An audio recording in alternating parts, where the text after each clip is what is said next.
Síganos en nuestras redes sociales. En Twitter, @telediarios. En Facebook, Telediario S. Y en la señal internacional de Ecuador TV para Estados Unidos, a través del paquete latino de DirecTV en el canal 457 y también vía streaming para el mundo por www.ecuadortv.es.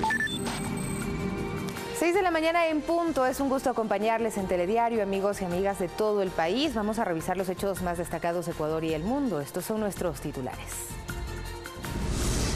La Corte Constitucional ya tiene nuevos integrantes. El Consejo de Participación Ciudadana Transitorio validó el informe de la Comisión Técnica.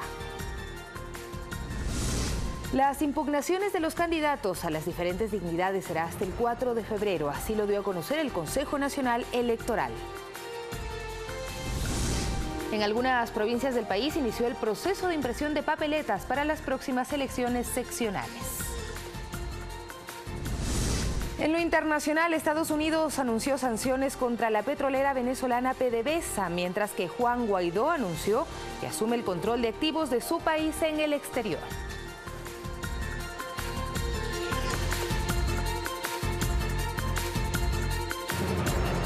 Iniciamos con el detalle de la información. Solo formalidades quedan pendientes para que la Corte Constitucional esté nuevamente conformada. Los 9 jueces deberán culminar con la vacancia en el organismo que tiene más de 13.000 causas represadas.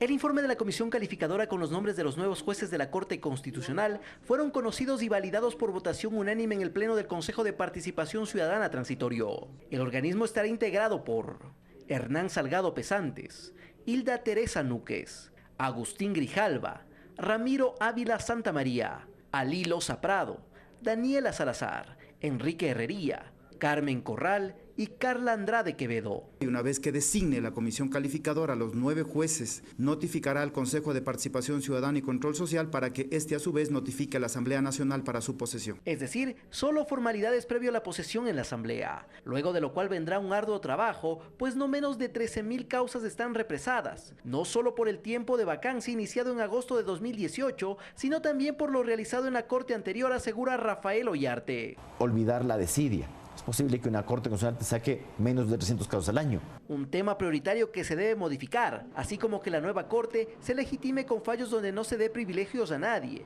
por lo cual Ollarte considera que los jueces también pueden revisar lo resuelto por sus antecesores. Cierto es que usted tiene que respetar los precedentes, pero eso no es un respeto mecánico, pues. Si lo que he dicho en precedentes es inadecuado, tiene que revisarse. Los jueces fueron elegidos para un periodo de 9 años según la Constitución y con renovaciones parciales cada 3 años. Alex Llanos, Telediario. Revisemos información electoral, pues hasta el 4 de febrero el Consejo Nacional Electoral resolverá las impugnaciones de las candidaturas para las elecciones seccionales del próximo marzo. Que no existen retrasos en el cronograma para las seccionales de marzo de 2019, señalan los vocales del Consejo Nacional Electoral. Avanzan en el análisis de las impugnaciones presentadas a las candidaturas. Las provincias de Manabí y El Oro todavía están trabajando, el resto están enviando la información a Quito, a la matriz, para poder hacer la revisión de fotos, nombres. El consejero José Cabrera afirma que hasta el 4 de febrero cerrarán el proceso. Luego enviarán la información al Instituto Geográfico Militar para la impresión de papeletas. Ocurrirá un día antes del inicio de la campaña electoral. El monto de la campaña para las seccionales todavía no está fijado mientras no esté la totalidad de candidatos, pero aproximadamente unos 35 millones. Mientras que en el Tribunal Contencioso Electoral se apresura el análisis de las 21 de 44 apelaciones de candidaturas presentadas entre el 21 de diciembre hasta el domingo 27 de enero. Hemos resuelto prácticamente, podríamos decir, la mayoría de las causas, pero tenemos para esta semana, yo diría, el resto de las causas. Una de las últimas sentencias del TCE fue la del candidato a la prefectura de Los Ríos, Galo Lara, quien obtuvo la prelibertad tras cumplir el 40% de la sentencia por el triple asesinato en Quinsaloma. La resolución habilita la participación de Lara basada en la pregunta 1 de la consulta popular de febrero de 2018. De que habiendo una contradicción entre normas de la propia Constitución, las que han citado en la resolución del Consejo Nacional Electoral y las que justamente fueron aprobados en consulta popular de febrero del 2018 nos permitió calificar a este candidato. En el caso de que sea negada la participación de un candidato, la organización política podrá reemplazar su nombre para el mismo cargo de elección popular. Según los consejeros, el número de postulantes, que es de 80.281, no variaría. Valeria Villarroel, Telediario. Y más de 20.000 artículos promocionales de diferentes candidatos detectó hasta el momento el Consejo Nacional Electoral. Las autoridades piden reformas y endurecer las sanciones para los sujetos políticos que hacen propaganda anticipada. Carteles de candidatos que buscan un cargo de elección popular en el puente de Durán en la provincia del Guayas. En Ambato, paredes de domicilios y postes utilizados por diferentes organizaciones políticas. En Chimborazo, vallas publicitarias colocadas en las principales avenidas. Esto antes del 5 de febrero, inicio formal de la campaña electoral. En cada jornada democrática, la historia se repite. La vocal Estela Acero piensa que es una vergüenza y exhortó a los representantes de los movimientos y partidos en un diálogo mantenido en las instalaciones del Consejo Nacional Electoral en Quito. Que lamentablemente en nuestro país aún queremos sanciones profundamente drásticas para poder cumplir con lo que establece la Constitución y la ley. Desde el 6 de septiembre hasta el 3 de enero pasado, el CNE contabilizó 22.532 artículos promocionales, 68 vallas publicitarias y 4 audios de radio con su sistema de monitoreo. Se ha procedido a retirar algunos artículos promocionales en carreteras, en los medios de comunicación. Esa promoción anticipada se podría imputar al gasto electoral que distribuye el organismo para la campaña, pero para el vicepresidente Enrique Pita esto no podría ejecutarse debido a que existe un vacío legal en el Código de la Democracia. No establece sanción específica al respecto y de acuerdo al derecho público solo se puede hacer lo que esté en la norma. En un recorrido por la Amazonía, la vocal Estela Acero aseguró que algunas organizaciones pagan por votos. Ya están ofreciendo $100, $50 por cada voto. Que esa es una forma de fraguar un fraude político, dijo Acero, y propuso la prohibición del uso de celular durante el sufragio. Que les piden una foto con la papeleta que ha votado por el candidato y con eso van a cobrar. Es un poco exagerada, lo que más correspondería es la prohibición de que se tomen fotos en un momento dado. Acero pidió a los consejeros elaborar un reglamento que rija desde marzo de 2019 para frenar este tipo de acciones que impidan la transparencia en los procesos democráticos. Valeria Villarroel, Telediario.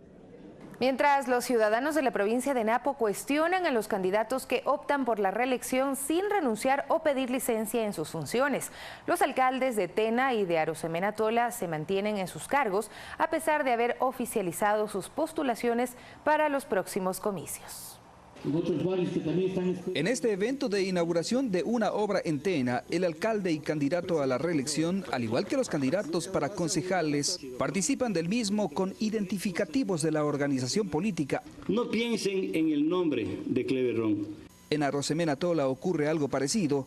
El alcalde y candidato a la reelección continúa en funciones, inaugurando obras y recorriendo comunidades. Palabra cumplida, queridos amigos de Nueva Esperanza. Varios ciudadanos cuestionan este tipo de acciones por parte de las autoridades y candidatos a la reelección, pues dicen que son deshonestas, aunque no tengan impedimento legal.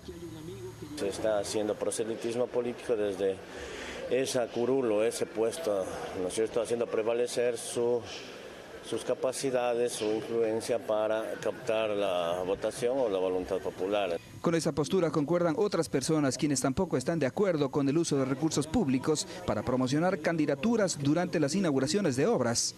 Renuncien y trabajen con dignidad. Están utilizando fondos públicos. Este grupo de personas, a más de cuestionar a las autoridades y candidatos a la reelección, hacen un llamado a la ciudadanía a repensar su voto ante un evidente uso de recursos de los gobiernos locales para promocionar candidatos. En Napo, Juan Sarmiento, Telediario.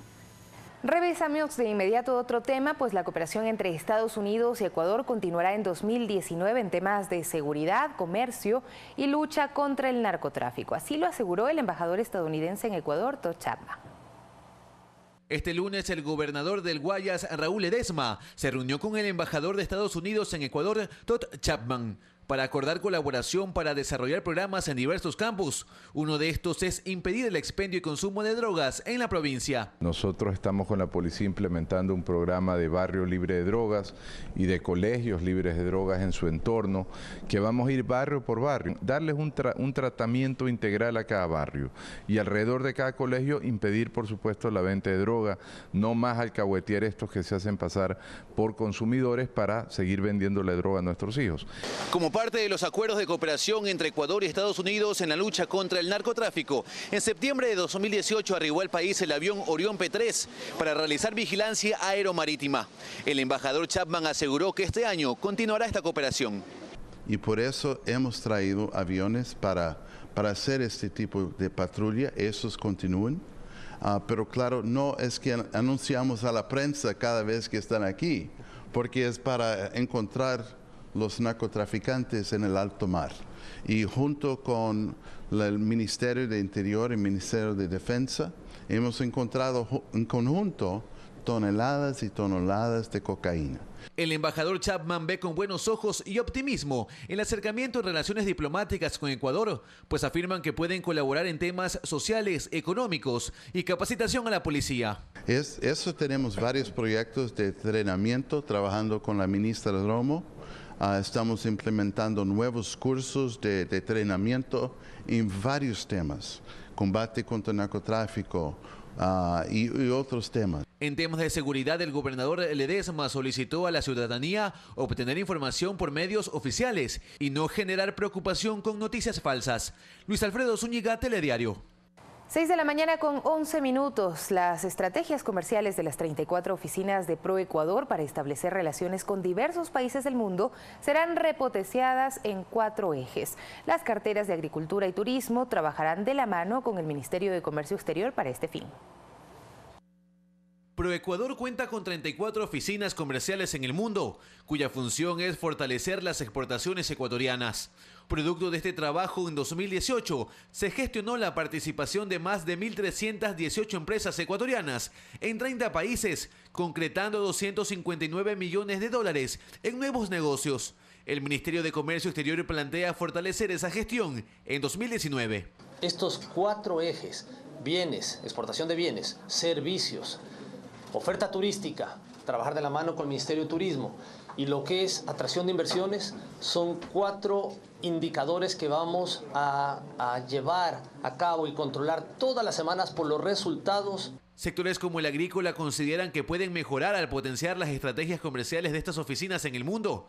Al ministro del ramo, Javier Lazo, le preocupa el aumento de la pobreza rural, por lo que considera que es importante aumentar las exportaciones a través de la gestión y mejorar la situación económica del agro. Una gestión adecuada de ustedes permite mantener la esperanza de muchos agricultores y ganaderos.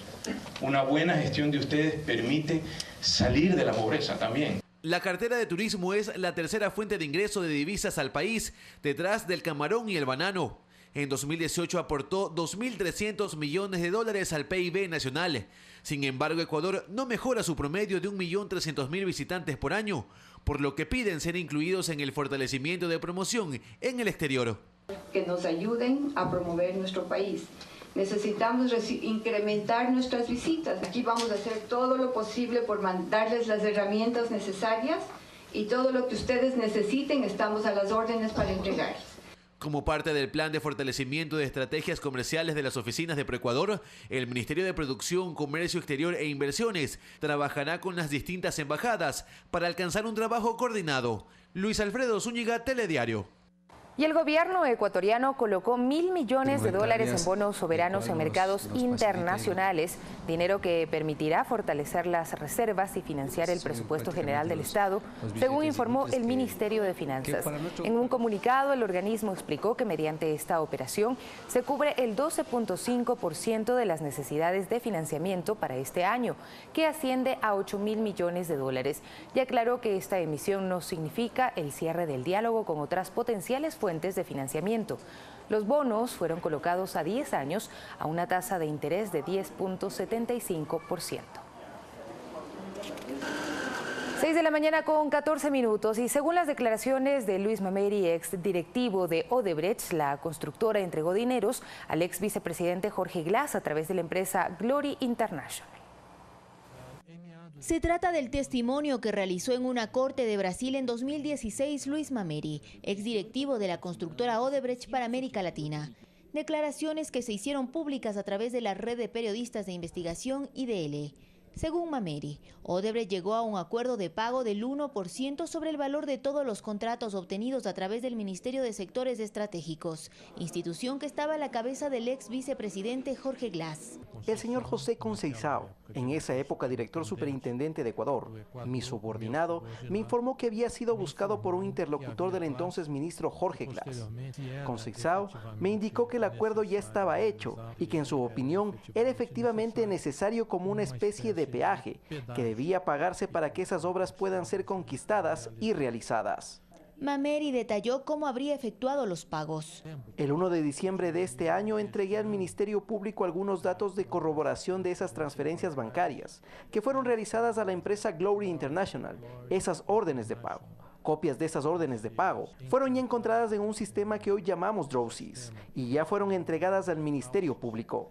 El ex vicepresidente Jorge Glass fue sentenciado a 6 años de prisión por el delito de asociación ilícita, al ser encontrado culpable de recibir 13.5 millones de dólares a través de su tío Ricardo Rivera, quien también fue condenado.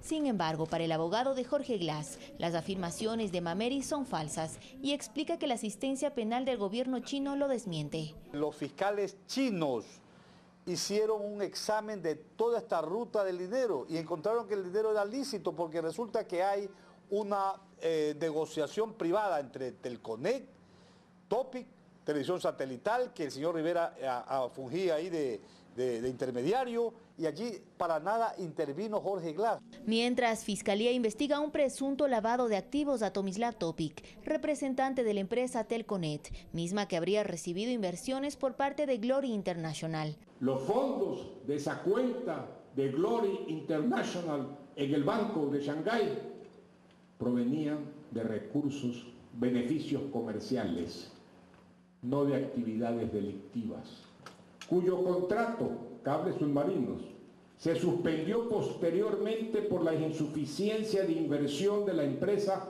Glory International Industry.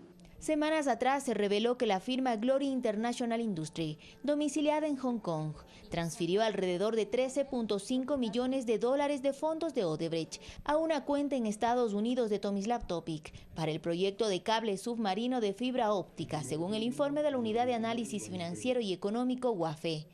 De su lado, Topic dio a conocer su predisposición de devolver el dinero, puesto que desconocía su origen. Olga Velasco, Telediario. Y el Tribunal Penal, presidido por el juez Marcelo Narváez, declaró prescrito el juicio por el presunto plagio del expresidente Rafael Correa el 30 de septiembre de 2010. El juicio se instauró contra el general Florencio Ruiz y 6 ex policías.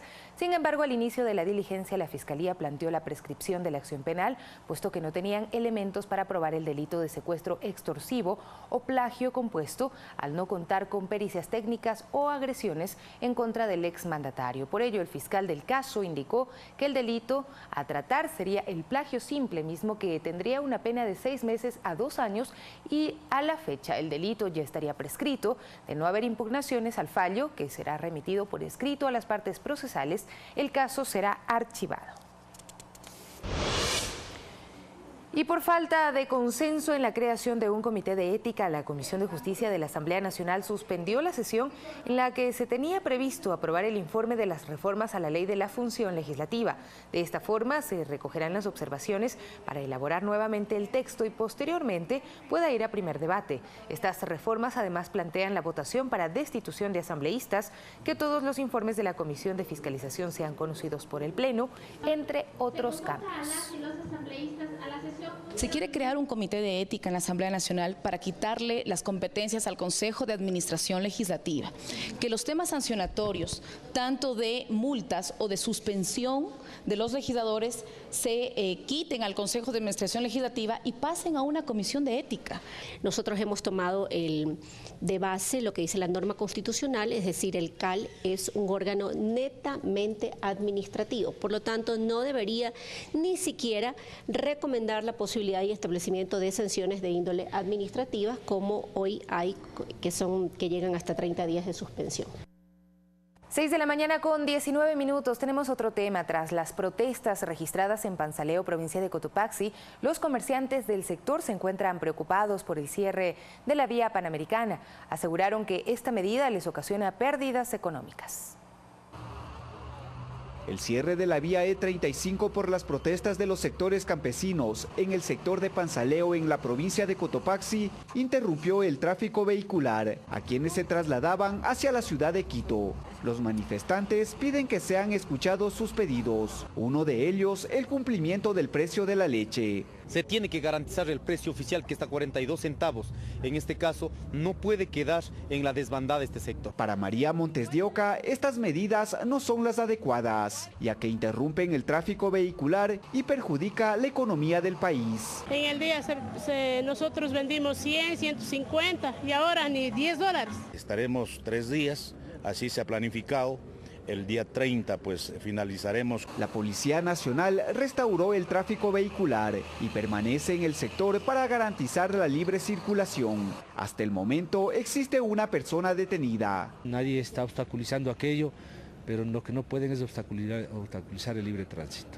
Quienes se trasladan a la ciudad de Quito lo hacen por vías alternas, y ambos Santa Lucía, Cusubamba, hasta llegar a Pujilí y retornar a la E35. Máximo Barba, Telediario. Y a propósito, las vías del centro del país fueron bloqueadas este lunes. La Confederación de Nacionalidades Indígenas del Ecuador decidió organizar una jornada de protesta en contra de las medidas económicas del gobierno. La convocatoria fue de la Confederación de Nacionalidades Indígenas del Ecuador, CONAIE, como parte de las jornadas de resistencia contra las medidas económicas adoptadas por el gobierno y el anuncio de concesionar empresas públicas de los sectores estratégicos. Los reportes dan cuenta de que carreteras ubicadas en el centro del país, como la Panamericana, a la altura del límite provincial entre Tungurahua y Cotopaxi, fueron obstaculizadas con la quema de neumáticos, troncos y palos. Las demandas del campesinado también incluyen el que se decrete una emergencia al sector agropecuario y se respete el precio de la leche. El presidente de la CONAIE pidió al gobierno el restablecimiento de la educación intercultural y dar una solución definitiva al transporte comunitario. De no hacerlo, las protestas, dijo el dirigente, se extenderán hasta el 30 de enero. Alexis Moncayo, Telediario.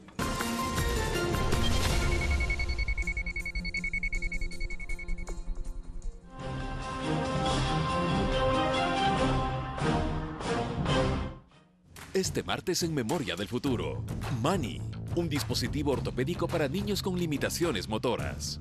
Máquinas S, una red de hardware de fabricación para emprendedores del diseño. Magespe Moto Student, la creación de un prototipo de motocicletas GP. Las buenas ideas están en Memoria del Futuro. Hoy, a las 22 horas, por Ecuador TV. Comparte la emoción. Un rinoceronte, un chimpancé, una foca, un orangután y una jirafa son los protagonistas de estas historias. Nos adentramos a sus hábitats y a las diferentes circunstancias que debieron enfrentar para que expertos pudieran ayudar a salvar sus vidas. Planeta Peligro, todos los domingos a las 21 horas. Por Ecuador TV. Comparte la emoción.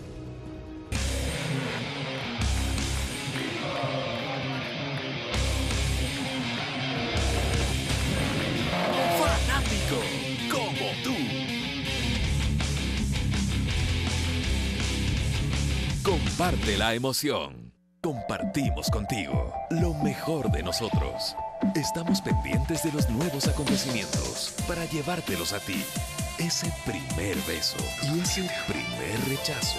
El calor de un abrazo y el frío de la distancia. La euforia de la victoria y la tristeza de la derrota. Compartimos con todo un país. Comparte la emoción. Comparte Ecuador TV.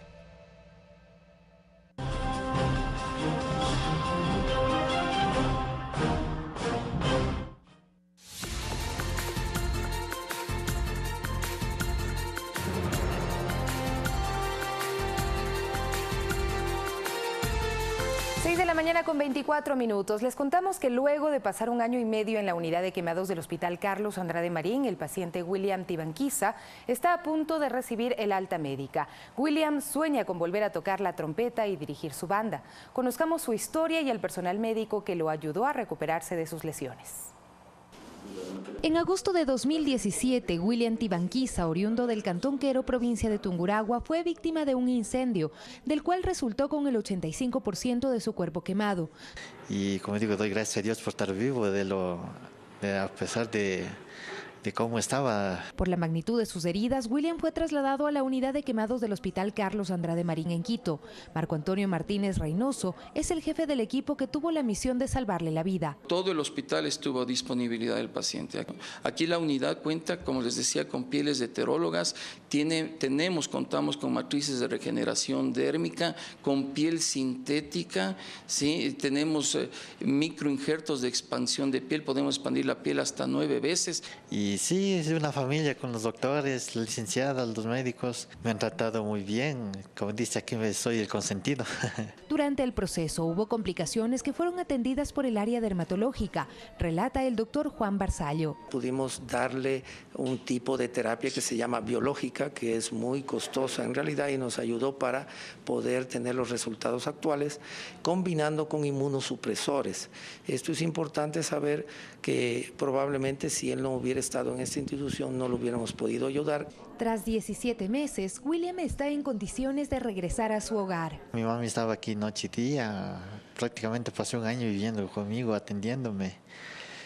Y ahorita toda mi familia emocionada, mis amigos, los compañeros de la música. Espera retomar sus actividades poco a poco. Él es trompetista y dirigió por muchos años la banda Willy y Sabor. Y la música no lo voy a dejar hasta cuando ya no pueda. El Hospital Carlos Andrade Marín atiende al mes entre 3 y 6 casos como el de William, con más del 30% de quemaduras. Y en 2018, por la unidad de quemados pasaron 2.200 personas. Sofía Montoya, Telediario. 6:27 minutos. La Policía Nacional, a través de la Dirección Nacional de Delitos contra la Vida, logró la reunificación de una familia tras 45 años de separación. Mireya junto a su hermano Francisco fueron separados de su familia en 1974, según el reporte policial, por circunstancias desconocidas. Pasados los años, Mireya puso una denuncia en la Dirección Nacional de Delitos contra la Vida y entonces empezaron las investigaciones. El 23 de enero tomó valor y vino a denunciar la separación, el distanciamiento de su madre y su hermana. Tras seguir los protocolos de búsqueda de personas desaparecidas y mediante la recolección de datos, los agentes lograron localizar a Marta S. e Ibis M., quienes residen en la provincia del Guayas. Yo le agradezco aquí a la gente de ese arroyo y bendiciones para ella y bendiciones para la DINASEE, porque gracias a ellos esto ha sido posible y le doy gracias primero a mi Dios. De la misma forma, a Francisco M., quien vive en Esmeraldas. Todos fueron respectivamente ubicados y trasladados hasta la capital para el reencuentro. Que papá nunca le habló de mí. Él siempre me dijo que les iba a decir que la mamá había muerto. Él me los quitó. A pesar de que Francisco mantenía contacto con una de sus hermanas, desconocía sobre el paradero de su madre. Finalmente ahora se encuentran todos juntos. Alexis Moncayo, Telediario. Y contar con el capital es indispensable para la implementación de cualquier negocio. Por ello, el Ministerio de Inclusión Económica y Social promueve los créditos de desarrollo humano que permiten iniciar o hacer crecer un emprendimiento. Levantarse muy temprano a preparar la masa y dar forma a los panes es la tarea que cada día realiza Grace y su esposo. Grace Luna, beneficiaria del Bono de Desarrollo Humano, ha logrado poco a poco que su emprendimiento familiar crezca. La que tengo yo de seguir creciendo más y más y más. Y ayudar a muchas personas que vengan aquí a aprender a hacer lo que nosotros hacemos. Son 6 hijos que tiene esta pareja de emprendedores, por ello el nombre de su panadería. y es que lo que producen no solo se vende en casa. El jefe del hogar se las ingenia para comercializar sus productos, en este caso los pasteles. Vendo aquí y también salgo a recorrer. Vendo mis pasteles en la tarde en el colegio, eso me ha ayudado bastante porque son unos buenos pasteles y se venden rápido. Por mis hijos, porque necesitan ellos cada día tener su pan en su mesa y para todo lo que ellos necesitan en la escuela, el colegio. Los créditos de desarrollo humano permiten implementar nuevos negocios y fortalecer los que ya están establecidos, con un acompañamiento integral y asesoría financiera. Para saber administrar adecuadamente los recursos, sabiendo de que el bono es un anticipo el crédito, es un anticipo del bono de desarrollo humano, y saber administrar esos recursos que van a significar que durante 1 año o 2 años dejen de recibir el bono de desarrollo humano. Para el 2019, la cartera de Estado tiene como meta continuar promoviendo el financiamiento y trabajar en las escuelas de emprendimientos con el aporte de la empresa privada. Guadalupe Ayoví, Telediario.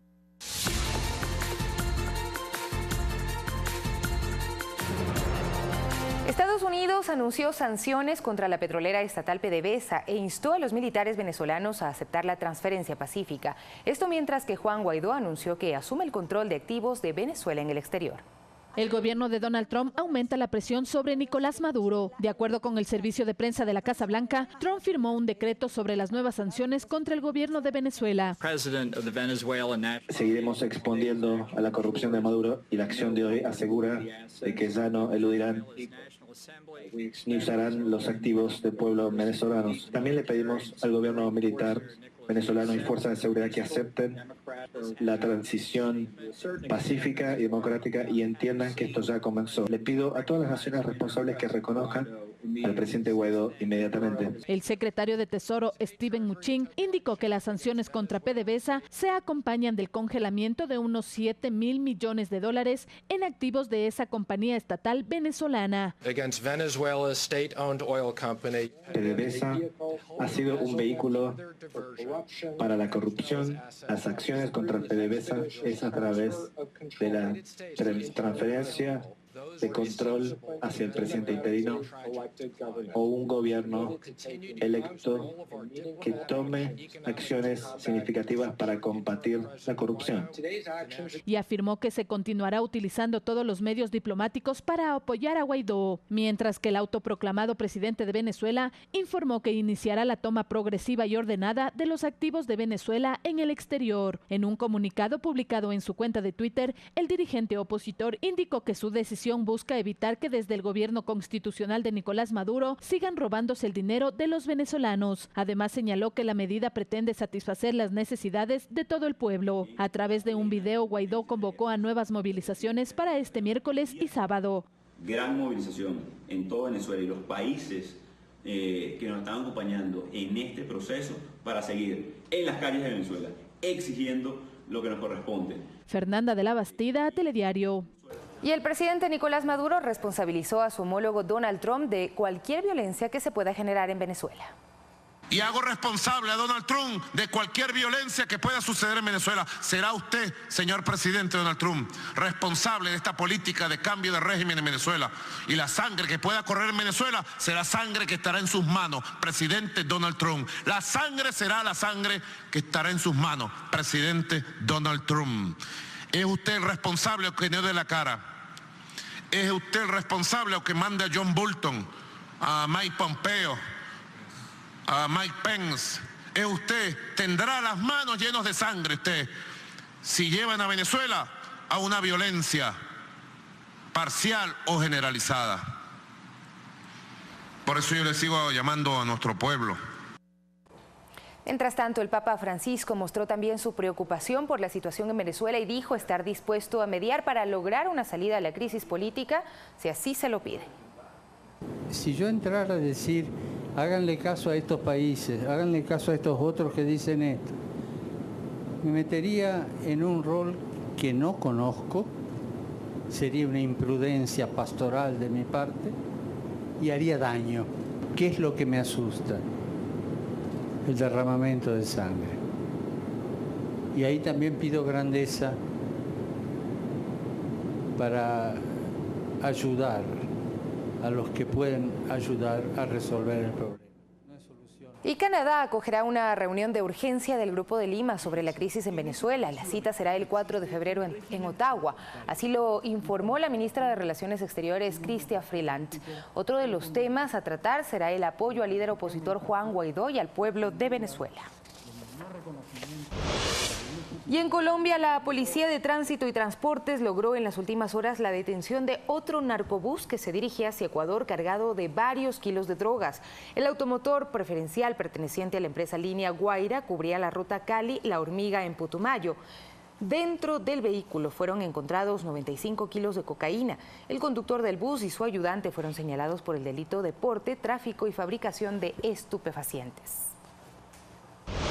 Seguimos en Colombia, donde se registró un sismo de magnitud 5.4 este lunes por la tarde.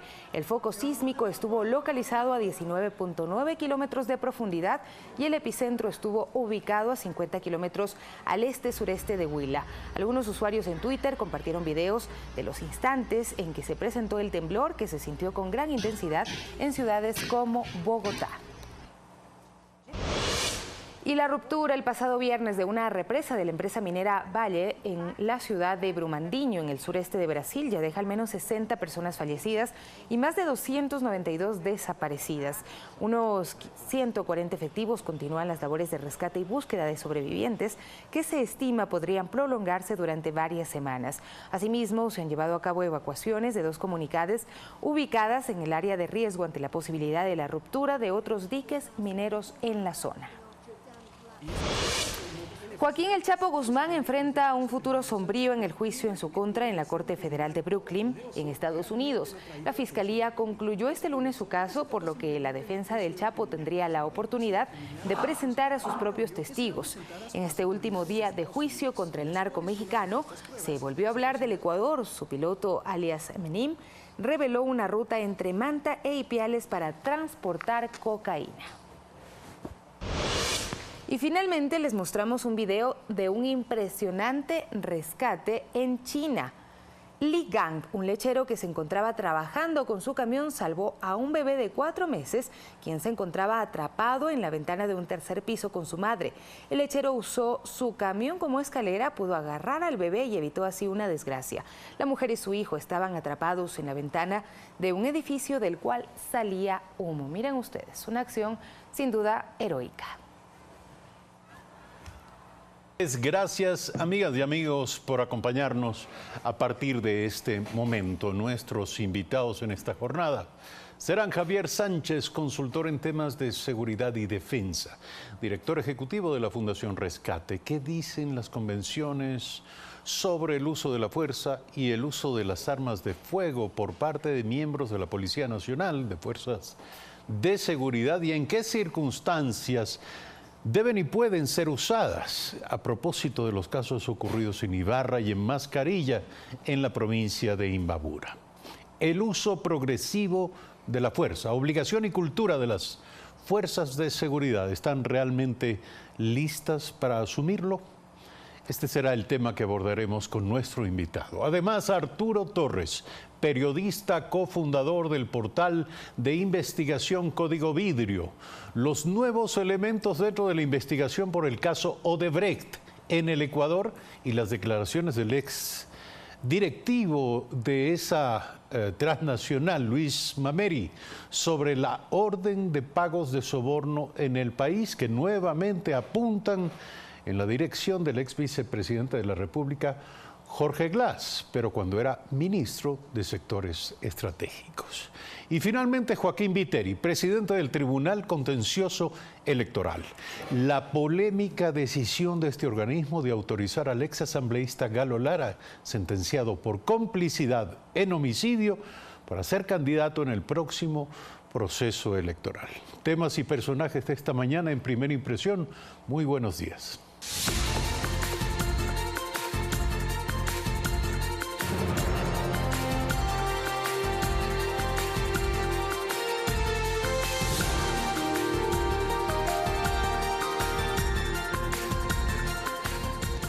Seis de la mañana, 57 minutos. Gracias, como siempre, por el privilegio de su compañía. Como siempre, a esta hora recomendamos a ustedes la lectura de Diario El Telégrafo. El Telégrafo en esta mañana nos dice: Ecuador ya tiene nueva corte luego de 5 meses. Los magistrados poseen trayectoria en materia de derecho constitucional y en la academia. 4 de los 9 jueces son mujeres. Además, el Telégrafo nos informa que el 30S ha concluido con una decisión de archivo para el tema de presunto secuestro al expresidente Rafael Correa. El tribunal declaró prescrita la causa que vinculaba a 7 policías. Y por último, con un despliegue gráfico, vemos a la bella Cuenca. El centro histórico de Cuenca muestra una nueva cara. El cambio de la Plaza San Francisco duró 18 meses y costó $1.3 millones, así que a disfrutarla. Estas y otras informaciones nos trae Diario El Telégrafo en esta mañana. Vamos al primer tema de esta jornada. El uso de la fuerza y de las armas de fuego es un tema del que se habla con insistencia en el momento actual tras el asesinato de una joven en las calles de Ibarra sin que interviniera la policía.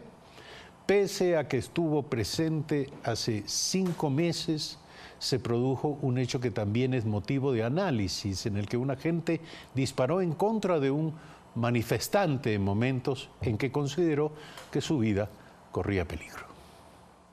Policía de mascarilla se extralimitó en el uso de fuerza. Así tituló Diario El Comercio a una nota en la que hizo un seguimiento a los hechos de violencia que dejaron a un joven de 24 años fallecido por arma de fuego en las inmediaciones del control integrado de Mascarilla, Imbabura, en agosto de 2018. La bala salió del arma del uniformado en momentos en que hubo enfrentamientos con ciudadanos que realizaban una protesta.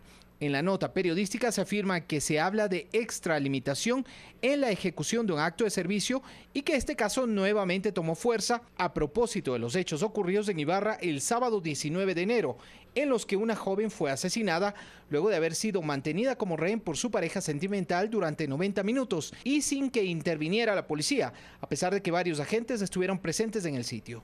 Un perito contratado por la Fiscalía determinó que el uniformado se extralimitó en el uso de la fuerza frente a la agresión recibida, es decir, golpes de puños. El agente, identificado como David B. y miembro del Grupo de Operaciones Especiales, se encuentra detenido desde el año pasado debido a este caso, que pudiera estar relacionado con hostilidad de ciudadanos que se dedican a la actividad de minería ilegal en la provincia. Néstor Aguilera, Telediario. Son las 7 de la mañana y está con nosotros nuestro primer invitado, Javier Sánchez, consultor en temas de seguridad y defensa. Buen día, gracias por estar aquí.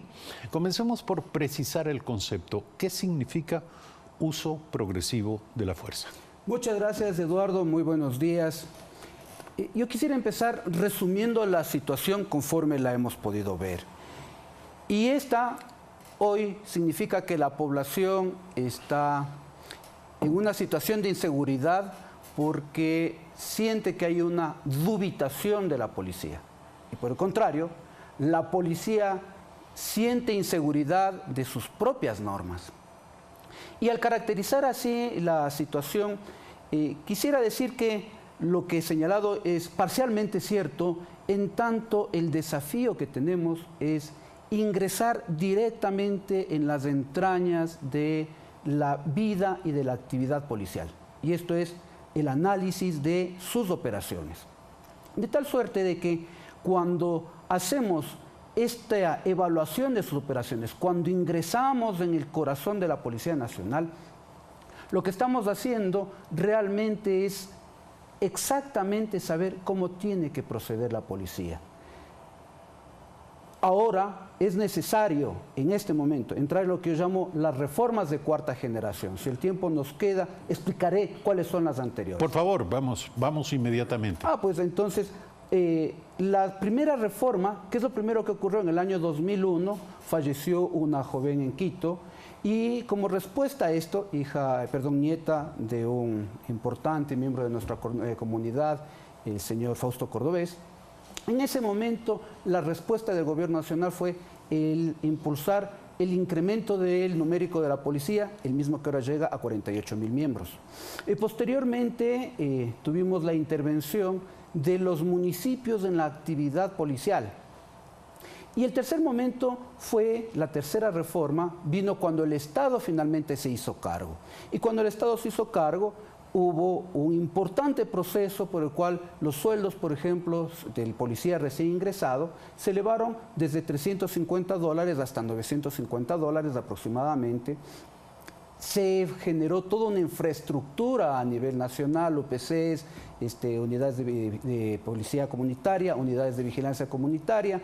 Adicionalmente, se modificó la estructura de tal suerte de que se definieron circuitos y distritos para su operación. Es decir, la policía ha sido fortalecida y ha sido reorganizada. Sin embargo, se vuelve a hablar de la calidad de sus miembros, se vuelve a hablar de la verdadera noción que tienen respecto del uso progresivo de la fuerza y en qué medida saben exactamente cuáles son las normas que les rigen en esta materia y cómo comportarse en situaciones de crisis. ¿Es así? Así es. Entonces, ¿qué es lo que tenemos? Se han hecho reformas en lo que se ve. Ahora hay que trabajar en aquello que no se ve. Y esas reformas, entonces, efectivamente tocan el uso de la fuerza.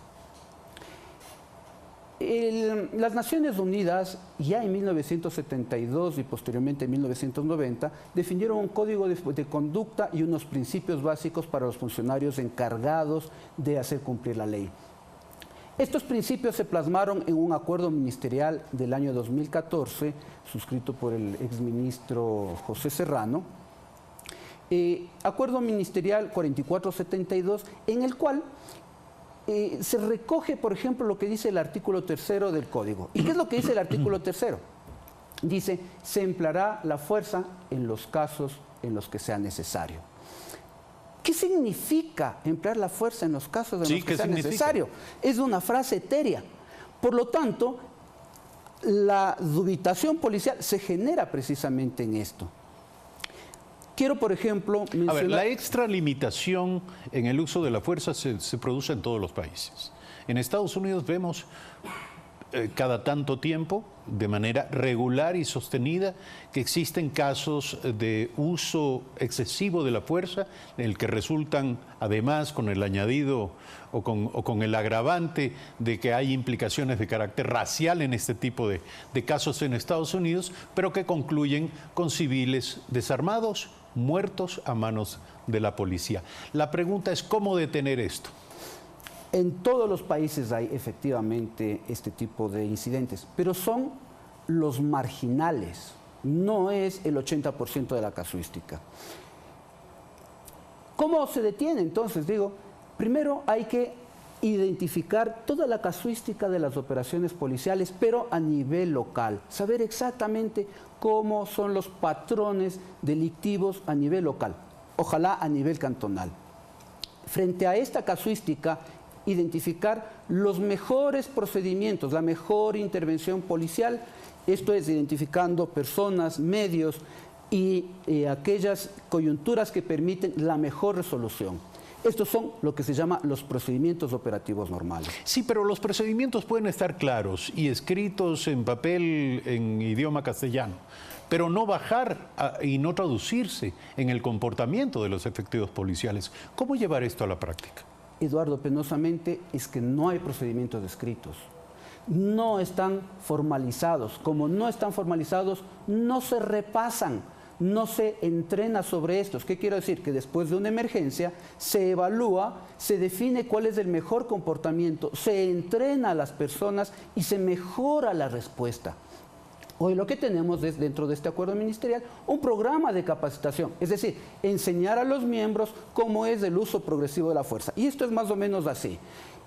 ¿Cómo reacciona, cuál es la actitud del delincuente o del presunto delincuente y cómo tiene que reaccionar la policía? Entonces vamos subiendo. Si la reacción es moderada, entonces solo alcanza con verbalizar, dar instrucciones.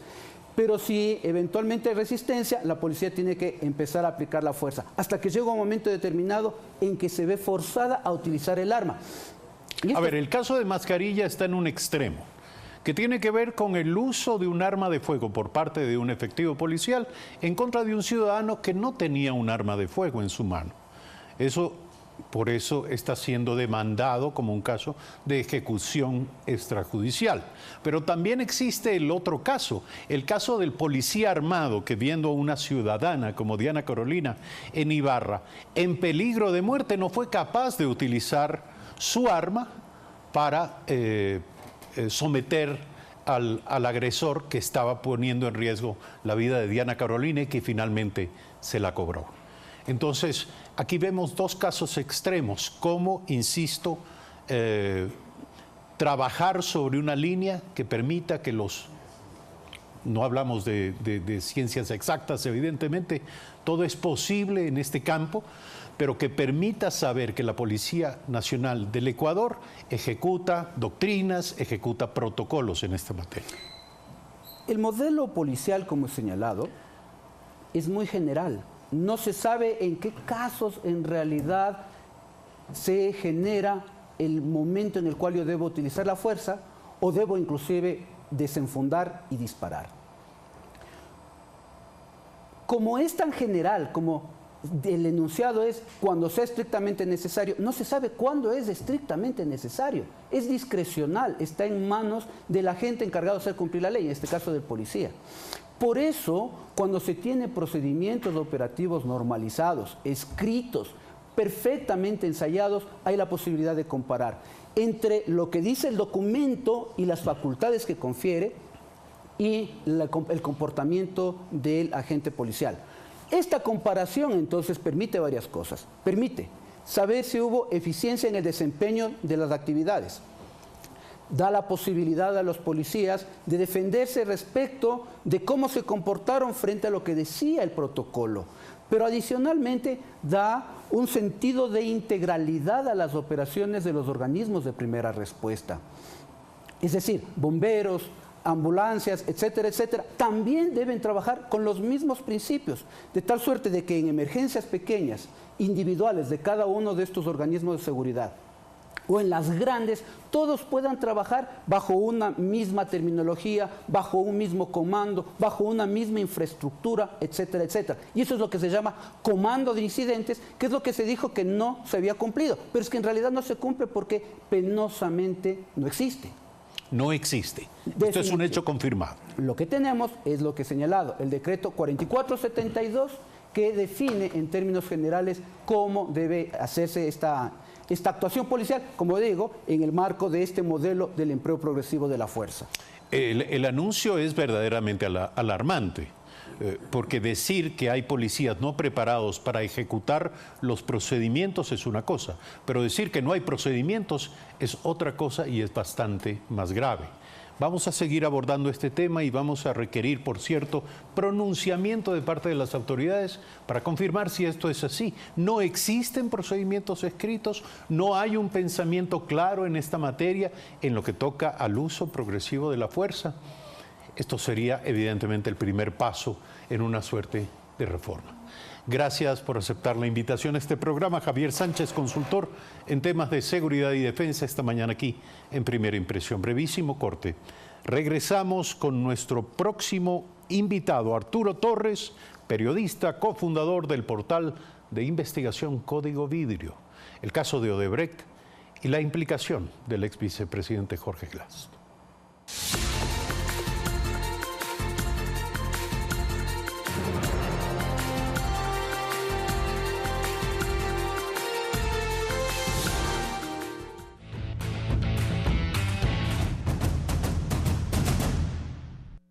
¿Mi papá sigue enojado conmigo por lo de anoche? Claro que lo está, porque te juntaste con Kerim Zeynep. Es por eso. Y no solo él. Yo también estoy muy enojada contigo.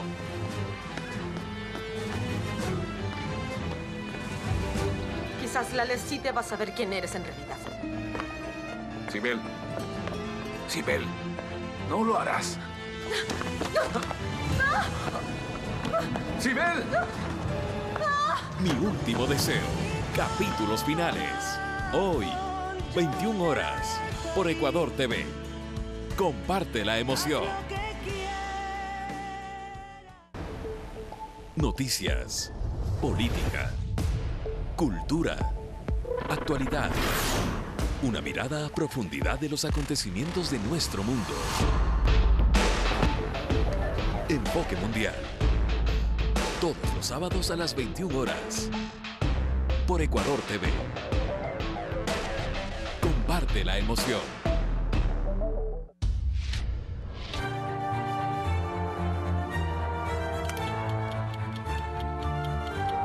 Ideas diversas. Posiciones contrapuestas. Perspectivas diferentes. Nosotros nos enfocamos en los argumentos. Ustedes sacan las conclusiones. Blanco y negro. Todos los lunes a las 22 horas. Por Ecuador TV. Comparte la emoción.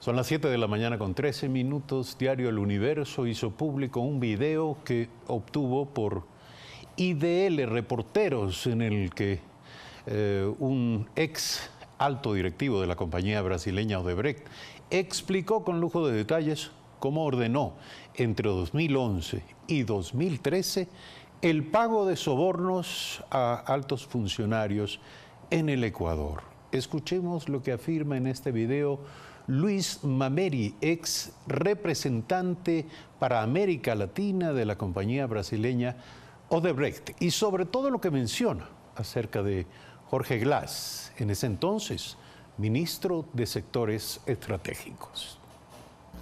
Em meados de 2011, o senhor José Conceição, naquela época diretor superintendente do Equador, meu subordinado, me informou que havia sido procurado por um interlocutor do então ministro Jorge Glass, que posteriormente veio a ser vice-presidente da República, indicando que deveria ser pago ao ministro, já um ajuste realizado por ele, 1% sobre o valor de todos os contratos obtidos no âmbito do Ministério de Setores Estratégicos ou coordenador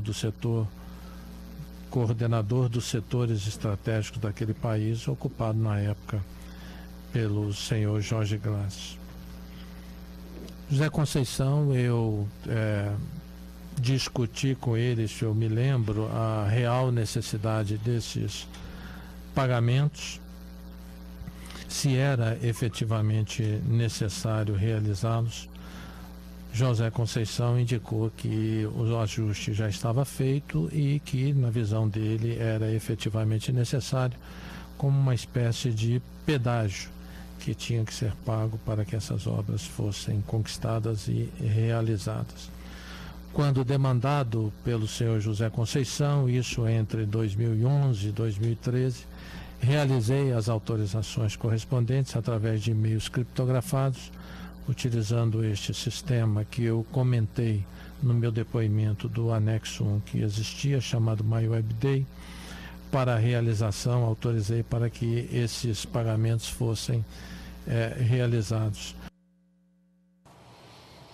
7 de la mañana, 16 minutos, una especie de peaje. Arturo Torres, periodista cofundador del portal de investigación Código Vidrio, se encuentra esta mañana aquí.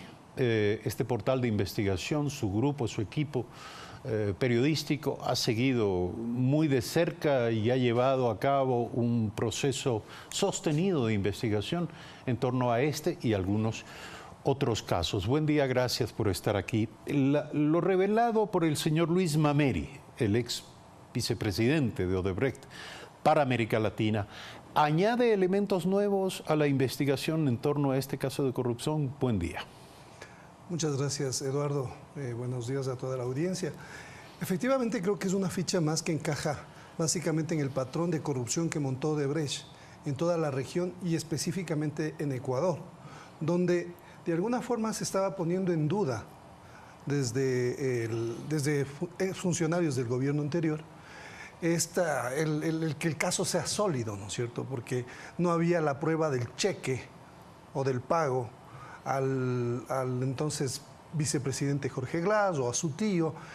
Pero nosotros vemos que se va configurando un panorama que es mucho más complejo que un pago, porque eso es como solamente una de las fichas de este rompecabezas. Este testimonio de Mameri, que es el alto directivo de Odebrecht, sobre Concienzao Santos, que era el operador en Ecuador, básicamente lo que hace es ratificar que había un acuerdo, ¿no es cierto? Y ese ha sido un esquema constante. En todos los países había un acuerdo que se realizaba con los funcionarios que tomaban las decisiones para asignar contratos, para presionar para que se entreguen contratos. En este caso, el ex vicepresidente recibía, según entonces ministro de sectores estratégicos, recibía, según este testimonio, 1% de comisión por facilitar la entrega de estos contratos de algunos proyectos en los que estaba trabajando Odebrecht. Dejando volar la capacidad de cálculo de cuánto dinero estamos hablando, ¿qué es el 1% sobre lo gastado o lo decidido, lo contratado con Odebrecht desde el Ministerio coordinador de sectores estratégicos en ese tiempo? Bueno, creo que hablamos de decenas de millones de dólares, de contratos, cientos de millones en realidad. Bueno, yo estimo que por lo menos deberían ser unos 10 millones de dólares. No olvidemos un antecedente también. Se hablaba concretamente del excontralor Polit, que también cumplió un papel importante en este esquema, que habría recibido un pago de 10 millones de dólares, ¿no es cierto?, por coimas. Ahí ya se especificó el detalle. En este caso se está yendo un poco más. Las autoridades exdirectivos de Odebrecht están confirmando que entregaban una comisión del 1%. Habría que ver si cuánto de esa comisión era solamente para Jorge Glass. O sea, cuánto él tenía además que repartir, porque no nos olvidemos que uno de los patrones que uno ve en este sistema de corrupción cuasi científico es que funcionaba en sistema, ¿no? O sea, necesitas de otras autoridades que deben conocer, otros funcionarios que también deben entrar en el reparto de estas coimas, que obviamente también tienen que ser confirmadas y judicializadas en el Ecuador, que es otro tema que llama la atención. Ahora, precisamente hablando de las implicaciones y de las relaciones con otros factores y personajes, el mismo señor Mameri, en una parte de su testimonio, que no es la que acabamos de ver, menciona que él finalmente autorizó, por pedido del señor Concienzao Santos, autorizó el pago reclamado, demandado, porque el origen de todo esto es una demanda de pago, es un requerimiento de pago que sale del Ecuador. En este caso no se inició, según su testimonio, por iniciativa de Odebrecht, sino por iniciativa del entonces ministro de Sectores Estratégicos, quien hizo conocer a la compañía a través de José Concienzao que debía pagar esta suerte de peaje del 1% por todos los contratos que pasaban por esa cartera de Estado. Pero lo que añade el señor Luis Mameri es que el dinero autorizado para el pago de este peaje fue a parar a la cuenta de Glory International. Exactamente la misma empresa, con implicaciones en el caso del tío del señor Jorge Glass. Esto ya va, en su opinión, armando un rompecabezas, las piezas van cayendo en su sitio para entender cuál era la trama. Así es, completamente. Cuando nosotros vemos que Glory International se convierte en esta especie de puente, o mejor dicho, de una especie de offshore, ¿no? Es un sitio donde es una empresa que recibe todo tipo de pagos por diferentes motivos. El antecedente sobre este caso es, básicamente se habla que también por ahí pudieron haber pasado pagos de coimas por contratos con los chinos, que eso todavía está por investigarse. Pero vemos que el esquema era básicamente, recordemos lo de Telconet, por ahí pasaron los pagos también que el directivo de esa empresa, Tomislav Topic, acaba de admitir, como que, o sea, esa plata de pronto le llegó a sus cuentas a través de Glory y, bueno, pasaron muchos años y este despiste, ¿no es cierto?, contable, en este caso de Telconet, de haber él admite que esa plata no correspondía a ningún pago concreto, entonces también se presume que era un pago de coimas, que a la vez debe ser reconfirmado por la Fiscalía. Pero a mí lo que más me llama la atención es, teniendo todos estos nexos, porque una cuestión que nosotros hemos establecido periodísticamente es que hay muchos personajes, muchas operaciones que ya la Fiscalía debió haber adelantado. No olvidemos que este caso ya vamos cerca de 2 años de investigación. ¿Qué ha hecho la Fiscalía más allá de las delaciones? ¿Qué conexiones ha establecido? ¿Cuánto de la información que debe realmente recabar ha recabado? Entonces, también tenemos un antecedente que se vuelve estructural en el tema de la investigación fiscal. Porque cada uno de los fiscales, lo que ha hecho los 2 primeros fiscales, han sacado el cuerpo del tema, pese a que ya tenían información. La declaración de Mameri, entiendo que está en la Fiscalía como una cooperación internacional hace algún tiempo. O sea, no es reciente. Es decir, debería ser parte del proceso por el cual se sentenció al ex vicepresidente Glass. Entonces nos informa a cuentagotas. Yo creo que también debería investigarse la actuación de los fiscales, cómo ellos manejaron este tema, cómo ellos han ido sesgando aparentemente la investigación y solamente enfocando la responsabilidad sobre ciertos personajes, ¿no es cierto?, como para aplacar la opinión pública y calmar un poco las aguas. Eso es muy importante porque la Fiscalía no nos da confianza sobre la forma en que, como digo, periodísticamente se ha establecido que hay otros personajes que todavía no están involucrados, ni han sido llamados, ni están implicados formalmente en ese tema, y se ha descubierto periodísticamente que son por lo menos más de 10 personajes que podrían aportar con más pruebas, más elementos que permitan tener claridad sobre el alcance de este sistema de coimas relacionado con la empresa Odebrecht. Ha sido todo dicho, todo conocido, pero sobre todo ha sido todo procesado adecuadamente de acuerdo a las leyes y a la justicia del país. Arturo Torres, periodista, cofundador del portal de investigación periodística Código Vidrio, esta mañana aquí en Primera Impresión. Gracias por aceptar esta invitación. Muchas gracias, Eduardo. Hacemos un brevísimo corte, regresamos de inmediato con nuestro próximo invitado, Joaquín Viteri, presidente del Tribunal Contencioso Electoral. Ya volvemos.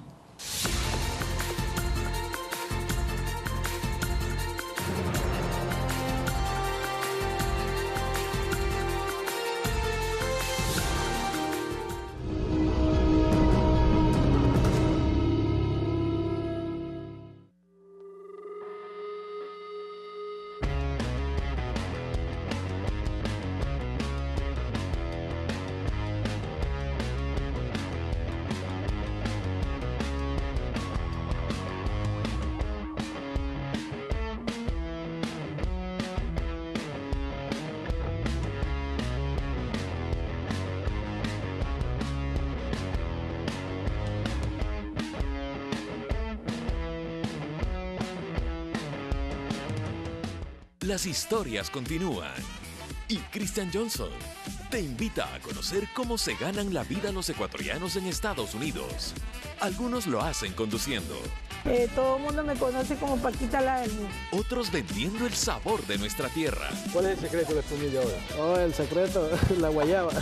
Entérate qué labores hacen los ecuatorianos en el extranjero. ¿Por qué te gusta hacer esto? Porque así me gano la vida. 593 Ecuador, todos los sábados a las 19 horas, por Ecuador TV.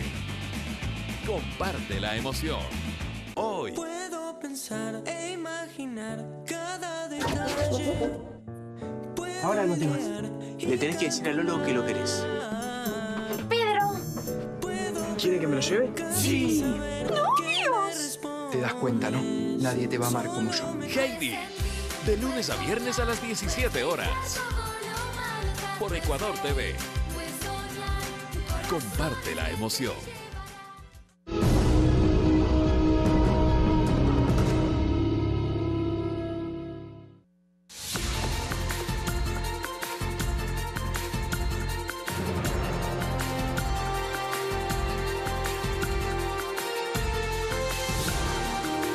Son las 7 de la mañana con 27 minutos, 49 causas resueltas. Se exhibe como resultado de su gestión en las últimas semanas, el Tribunal Contencioso Electoral. De cara a los comicios de marzo próximo, el mayor número de estas causas corresponde a candidaturas de miembros del Consejo de Participación Ciudadana. Veamos.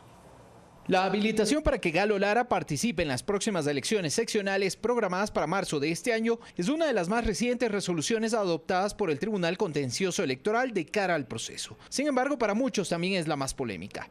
Lara, quien aspira a la prefectura de Los Ríos, fue sentenciado en 2013 a 10 años de reclusión por un triple crimen ocurrido 2 años antes, en lo que se conoció como el caso Quinsaloma. Pero en agosto del año pasado se le otorgó el recurso de prelibertad al haber cumplido 4 años en prisión, más del 40% de la pena que se le impuso. Su participación inicialmente fue negada por el Consejo Nacional Electoral, pero Lara acudió al TSE, que finalmente aplicó el denominado principio de favorabilidad para permitir su participación política. A pesar de que el caso de Lara ha sido el más mediático, el organismo electoral exhibe resultados.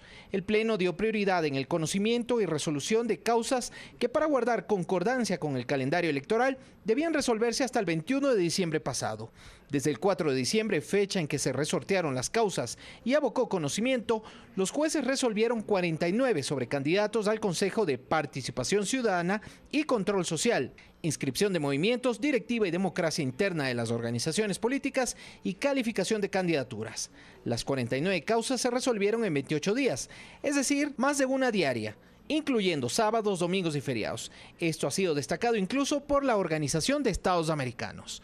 Néstor Aguilera, Telediario. 7 de la mañana, 29 minutos. Joaquín Viteri es nuestro invitado. Él es presidente del Tribunal Contencioso Electoral. Buen día. Gracias por estar aquí. Comencemos con el tema de Galo Lara. La polémica decisión. Hay...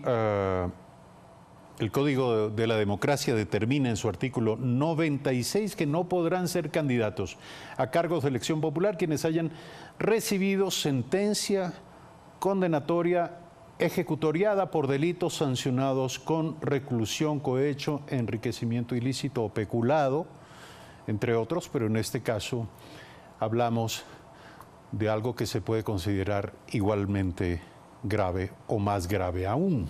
La pregunta es con qué consideraciones el Tribunal Contencioso Electoral dio paso a la apelación del señor Galo Lara.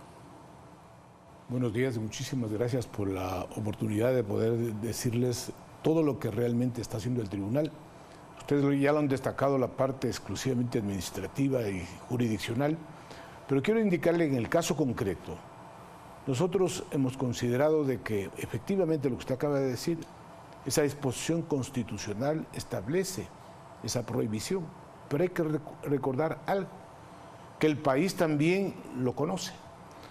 Fuimos convocados a una consulta popular el 4 de febrero del 2018, en donde el presidente de la República preguntó a los ecuatorianos, ¿está usted de acuerdo, pregunta uno, que no puede ser candidato a elección popular ninguna persona que esté involucrada en delitos que estén vinculados con peculado, concusión, enriquecimiento ilícito, asociación ilícita y otros exclusivamente, podríamos decir, vinculados con el sector público, con la administración pública?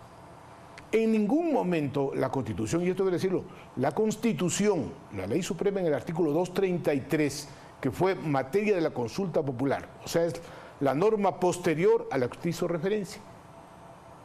En ningún caso se dice, como debería inclusive ser materia de preocupación de los ecuatorianos y de la Asamblea Nacional fundamentalmente, en el sentido de que debería decir estos delitos vinculados con la actividad pública, peculado, cohecho, enriquecimiento ilícito, asociación ilícita y otros delitos, si decía eso la Constitución, y otros delitos que están tipificados y sancionados con reclusión en el Código Orgánico Integral Penal, entonces ahí sí cabía de una manera expresa que este ciudadano al que usted hizo referencia se encuentre absolutamente impedido de ser candidato. Yo quiero decirle algo, señor periodista, muy frontalmente y de una manera como lo hemos hecho nosotros transparentemente. En el tribunal no estamos trabajando mirando a un determinado partido político, determinado movimiento político, determinado ciudadano, no. Nosotros estrictamente, como lo acabo de decir, aplicamos lo que dice la Constitución, la ley, al margen de quién sea la persona que justamente puede estar vinculada dentro de lo que corresponde a las sentencias. ¿Por qué? Porque la administración electoral eminentemente es una, podríamos decir, facultad del tribunal que permite calificar de manera definitiva a las personas que pueden ser candidatos. En este caso, hubo un pronunciamiento estrictamente constitucional, como acabo de hacerle referencia. Nos basamos en la consulta popular. Interpretación, si me permite, esta interpretación de su parte, y no quiero establecer ninguna comparación con el caso del señor Galo Lara, pero le quiero preguntar a usted, ¿daría paso a que sean candidatos personas que han sido sentenciadas por narcotráfico, por violación, es decir, por cualquier delito que no está mencionado en el artículo 96 del Código de la Democracia o que no fue materia de consulta en febrero? Necesariamente nosotros consideramos, y en esto sí también tenemos todos los ecuatorianos muy puntuales, de que las disposiciones constitucionales y las disposiciones legales, porque el Código de la Democracia o Ley Orgánica Electoral transcribe el artículo 233 de una manera textual. Usted revise el artículo 96, numeral segundo. No podrán ser candidatos quienes se encuentren con sentencia condenatoria ejecutoriada por delitos de peculado, enriquecimiento ilícito, sobornos, etcétera. Todo lo, si dijera, todo lo demás, eso le digo, no. Es una no. Sí, por esa razón le digo, nosotros vamos a proponer, porque lo que usted dice es correcto, es legítimo.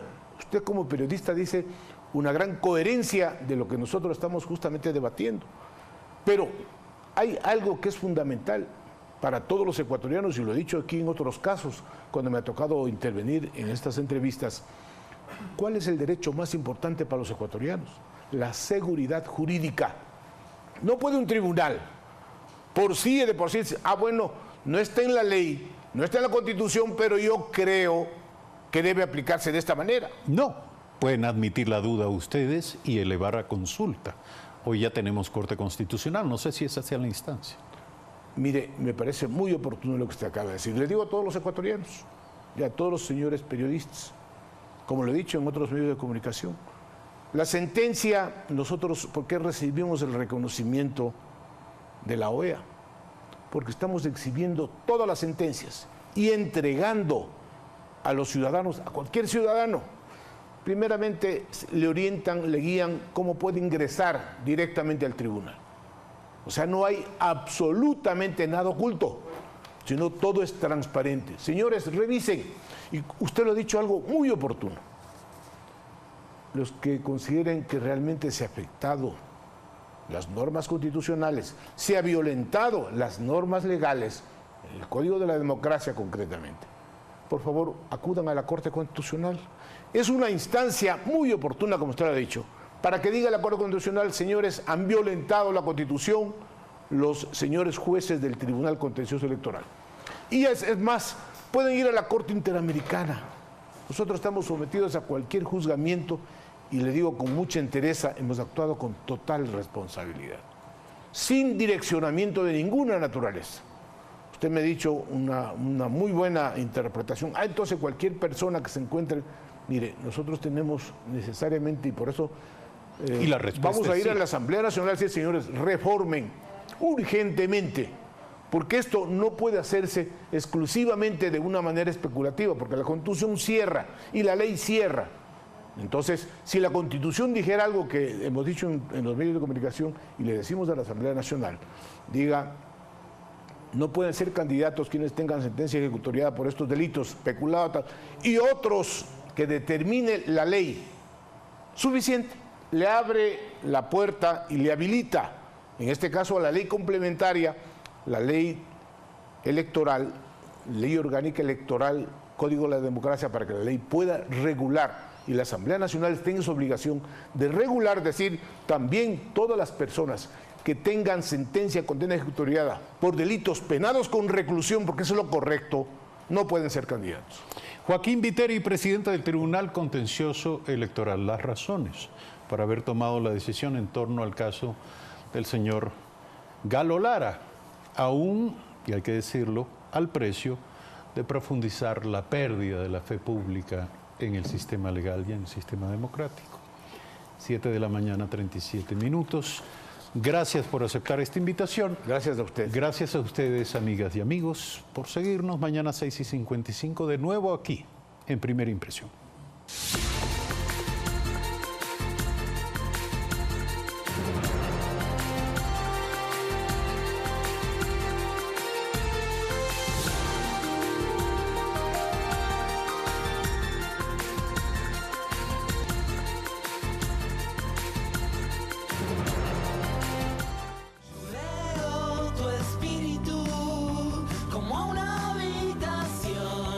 Forma parte de nuestro club de suscriptores de Diario El Telégrafo por $13,90 mensuales. Benefíciate de descuentos especiales en establecimientos aliados a nivel nacional. Club de suscriptores El Telégrafo, porque estar bien informado tiene más de un beneficio. Cine.es abre un espacio de producción de cine ecuatoriano. La experimentación de planos, formatos y narrativas son el propósito de este cine joven. Conoce a los personajes, escenarios y atmósferas que forman parte de este país y nuestra realidad emergente. Todos los domingos 22 horas por Ecuador TV. Comparte la emoción junto a Ecuador TV. Kimono quería usar, su ropa era occidental, su gran pasión. Próximamente, una impresionante historia llegará a Ecuador TV. Comparte la emoción. Este sábado, los chicos quieren presentar una obra de teatro. ¿Eso qué es? Esto es una obra de teatro. La dramaturgia de esta obra permite que el personaje del novio sea trabajado de manera totalmente independiente del resto de los personajes. Julia y Diego quieren que desaprueben la solicitud de demolición del taller. Pretenden demoler el taller. Y por último, y más terrible, parece que pretenden separar a todos los integrantes del mismo. Sí, solo sí. Sábado, 20:30, por Ecuador TV.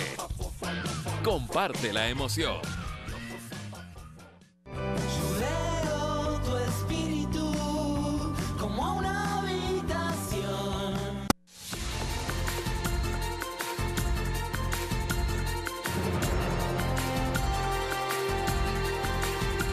Retomamos las noticias, amigos y amigas. Es un gusto acompañarles en Telediario a esta hora. Les contamos que para bajar los índices delincuenciales que se registraron en los últimos 3 meses en Machala, provincia del Oro, se instalaron 6 puntos móviles de seguridad. En el Cantón Machala se implementaron los 6 primeros puntos seguros móviles de la Policía Nacional, 4 de ellos en Machala y 2 en Puerto Bolívar. Por un lado, lo que tiene que ver con seguridad, por otro lado, con lo que es información al ciudadano sobre algún hecho delictivo, alguna situación que amerite la información por parte del policía. De igual manera, la intervención inmediata de producirse un hecho delictivo. El horario de funcionamiento de los puntos móviles es de 10 horas a 21 horas, de lunes a domingo. En los puestos hay un policía permanente, al cual los ciudadanos podrán exponer sus denuncias. Se van a tratar de ejecutar todas las medidas posibles para, en coordinación con los demás policías, poder reducir la delincuencia. En los próximos días se incrementará el número de puntos móviles en la capital orense. Se considera primero en Huaquillas. A nivel de la ciudad es más conflictivo según estadísticas policiales. O sea, pues están estas Huaquillas, Machala, en Machala mismo en la parroquia de Puerto Bolívar, en Pasaje y Santa Rosa. Aterrorizados de tanta delincuencia, de tanta sangre que derrama. En total en el Cantón Machala se prevé instalar 30 carpas de seguridad. Maritza Castillo, Telediario. Mientras las escuelas de inclusión económica y social capacitan a beneficiarios del bono de desarrollo humano que deseen emprender en un negocio o ampliar pues uno ya existente. Los créditos que se otorgan se realizan entre el MIES y Ban Ecuador. Mejorar las capacidades de los emprendedores y capacitar a nuevos usuarios es el objetivo de las escuelas de inclusión económica y social que promueve la cartera de Estado. Un trabajo propio, estable, para poderle brindar a mi hijo una educación mejor y estar ahí, no como otras madres de familias que tienen que ir a salir a trabajar, buscar y dejan a sus hijos solos por un sueldo. Emprendimientos que ofertan servicios de productos de limpieza, comercialización de textiles, entre otros, se fortalecen con los créditos que otorga el MIES y Ban Ecuador, permitiendo a las madres de familia producir recursos económicos desde sus hogares. Para mí, parecer, todas las mujeres del mundo pueden poner su propio negocio y surgir, salir adelante, igual como lo he hecho yo. Acceder a estos incentivos económicos permite ampliar los negocios y crear nuevas fuentes de empleo. Es el caso de Analía Rodríguez, quien trabaja con su madre y cuando tiene muchos pedidos de cortinas, llama a sus vecinas. Comencé yo también a ayudarla, pues a aprender a coser, y ahora, gracias a Dios, he aprendido a coser en la overlock y en la recubridora. Son 2 máquinas que yo ya le doy. Los emprendimientos productivos de a poco están cambiando la calidad de vida de los ciudadanos, desarrollando nuevas habilidades y dinamizando la economía del país. Guadalupe Ayoví, Telediario. 7 de la mañana con 43 minutos en la Plaza Rodeo en San Borondón se realizó el primer Festival Internacional Ecuestre. En esta ocasión, la danza de los jinetes estuvo acompañada de música ranchera. Me cansé de rogarle, me cansé de decirle.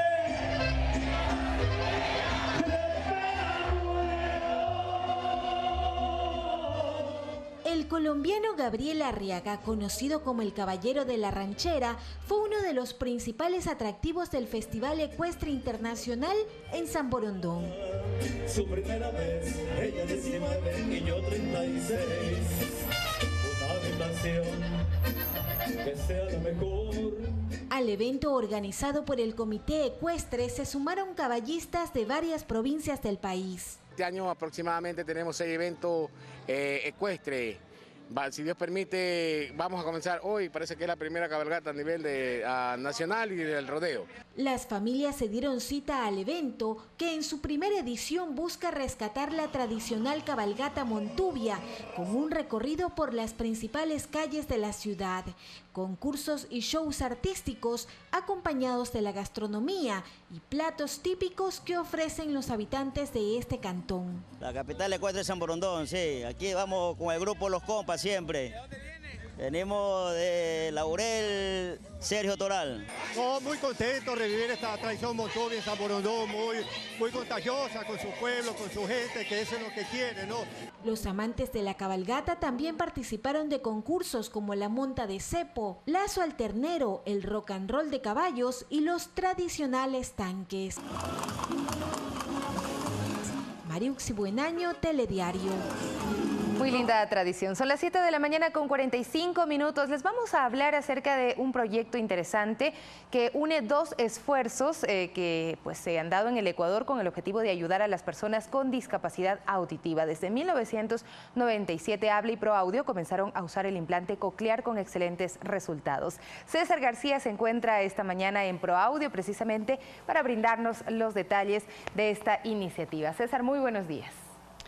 ¿Qué tal, Sofía? Buenos días, amigos que nos ven a través de la señal de Telediario, los martes inclusivos, en esta oportunidad conversando con estas personas tan especiales, quienes han tenido que padecer la circunstancia de la discapacidad auditiva, pero gracias al trabajo que se está realizando acá en el Centro Habla, han podido utilizar la tecnología y los diferentes tratamientos para poder llegar a tener una mejor calidad de vida. De eso es lo que vamos a estar hablando en este día. Voy a presentar en este momento a Paola Martínez, quien es la subdirectora del Centro Habla, para que nos explique desde cuándo están realizando este trabajo. Sé que ya mismo están llegando casi a los 1000 implantes a nivel nacional en beneficio de estas personas que seguramente van a ver un cambio significativo en sus vidas. Buenos días, Paola. Buenos días. Sí, justamente como Centro Habla estamos trabajando 33 años ya con trastornos dispositivos auditivos en conjunto con ProAudio, que es el centro audiológico con el que trabajamos. Realmente el trabajo con los deficientes auditivos es un trabajo intenso. Desde chiquititos se hace una rehabilitación auditiva, que es el proceso que nosotros manejamos, enseñándoles a escuchar y en base a eso desarrollando un lenguaje oral lo más natural posible. Bueno, muchos estarán preguntando qué es el implante coclear, que es lo que ha permitido a ellos pues desarrollar esta metodología. Sí, el implante coclear es una ayuda auditiva, es un equipo que básicamente funciona como un oído biónico. ¿Sí? Entonces, permite a las personas con deficiencias auditivas muy profundas que ya no se benefician con un audífono normal, usar el implante mediante una cirugía y con eso escuchar todo lo que es el ruido y el lenguaje y desarrollar con esto el lenguaje y la comunicación oral. Paola, los dos chicos que estábamos viendo hace un momento, ellos cuando vinieron acá no podían hablar. Justamente, son chicos ya rehabilitados completamente, los dos son usuarios de audífonos, empezaron desde muy chiquitos su rehabilitación con audífonos y luego pasaron al implante coclear. Sí, y la nena también está en el proceso de adquirir su implante. Lo más importante en estos casos es detectar a tiempo estos problemas para poder desde muy pequeños comenzar con el tratamiento. Mientras más pronto se inicie el tratamiento, mientras más pronto se detecte la deficiencia auditiva y se haga la adaptación del equipo adecuado, estos niños van a tener un desarrollo muy, muy cercano a lo normal. Perfecto, vamos a estar conversando con ellos para que nos den un testimonio al respecto de cómo ha progresado este tratamiento, cómo ha incidido en sus vidas, y es espectacular el ver que gracias al esfuerzo de este centro y también de la tecnología han podido pues alcanzar un mejor nivel de comunicación. Todo lo que vemos acá es un ambiente familiar, las madres acompañan a sus hijos y de hecho los expertos también se compenetran con ellos para poderles garantizar que con afectividad también van a poder lograr excelentes resultados. En pocos minutos, con más cerca, con Arturo Barriga estaremos brindándoles todos los detalles de estos milagros tecnológicos que se están realizando acá en este centro Habla. Mientras tanto, devolvemos el paso. Sofía Montoya, continúas con más de Telediario. Así es, César, muchísimas gracias y felicitamos este esfuerzo, esta iniciativa que pone la tecnología al servicio de la humanidad. Vamos a revisar de inmediato las noticias internacionales en Telediario.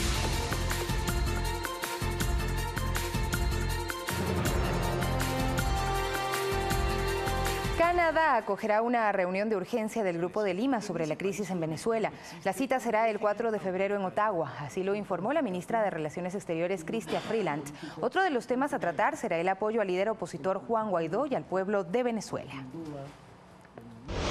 Y en Colombia, la Policía de Tránsito y Transportes logró la detención de otro narcobús que se dirigía hacia Ecuador cargado con varios kilos de droga. El automotor preferencial pertenecía a la empresa Línea Guaira, cubría la ruta Cali-La Hormiga en Putumayo.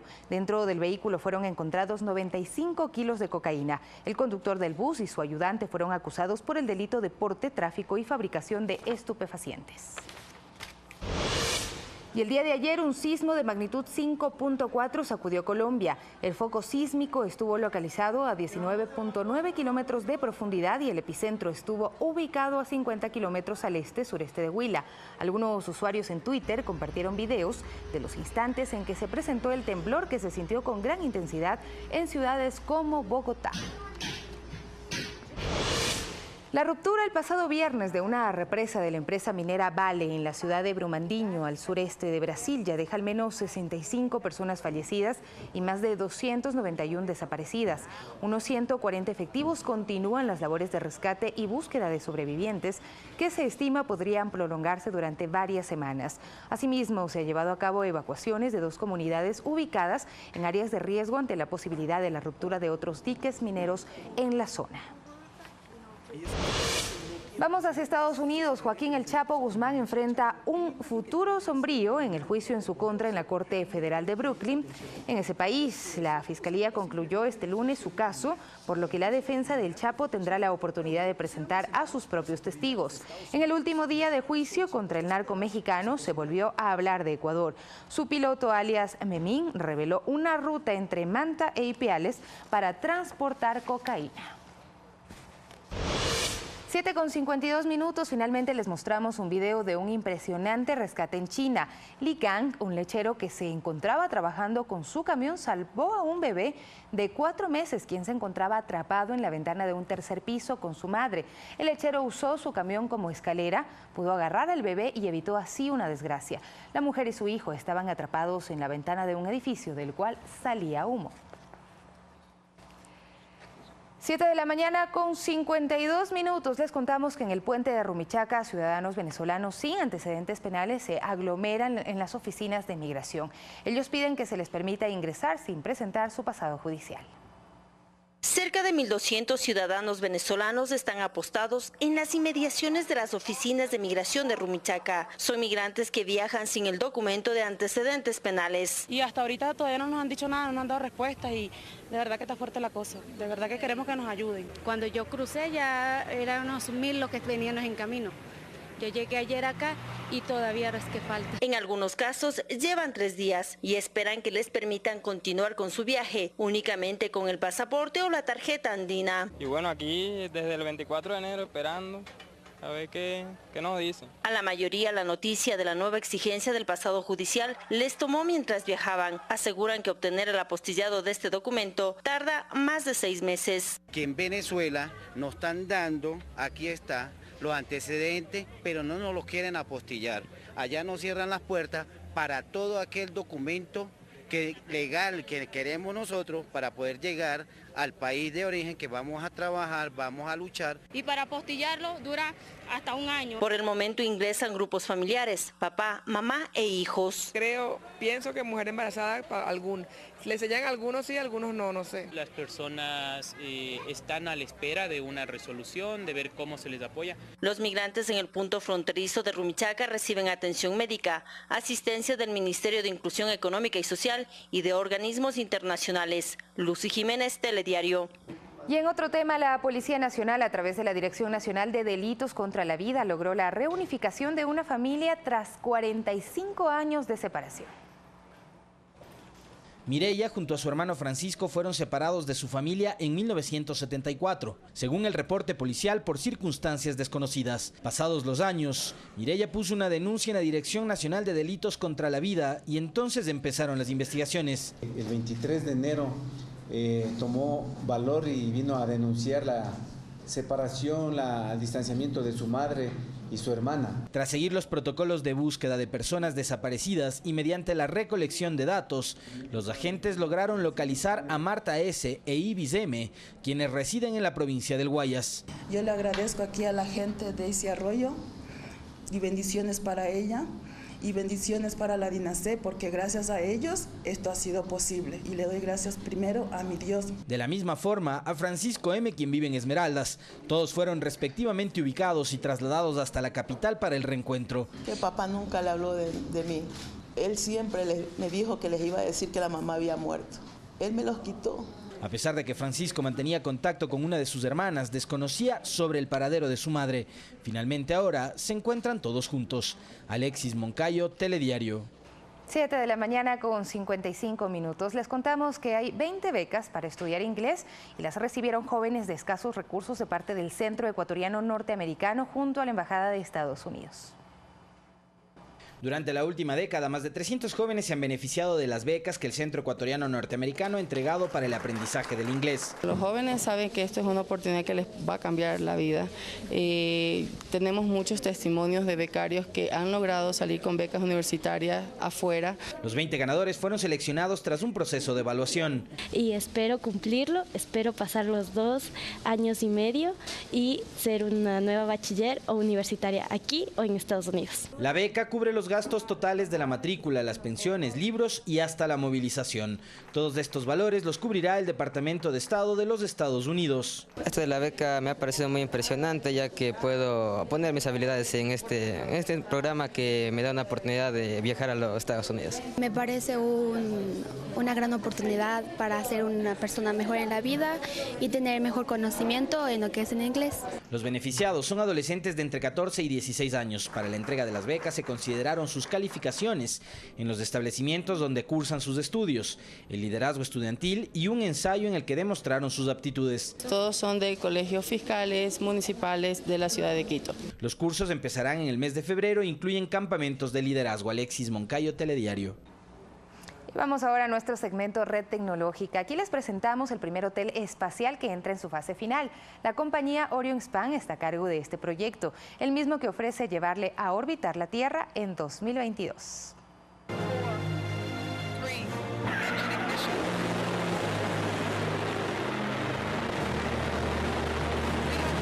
Estas imágenes nos permiten apreciar la Tierra por encima de las 200 millas. El Hotel Espacial Aurora ofrece esta alternativa, llevando a turistas al espacio.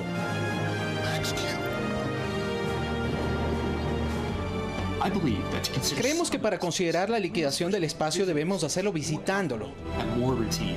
El hotel será básicamente un cilindro que cabe dentro de un cohete y puede acomodar a 4 pasajeros. Será un lugar cómodo y rutinario porque estamos construyendo el primer hotel de lujo en el espacio.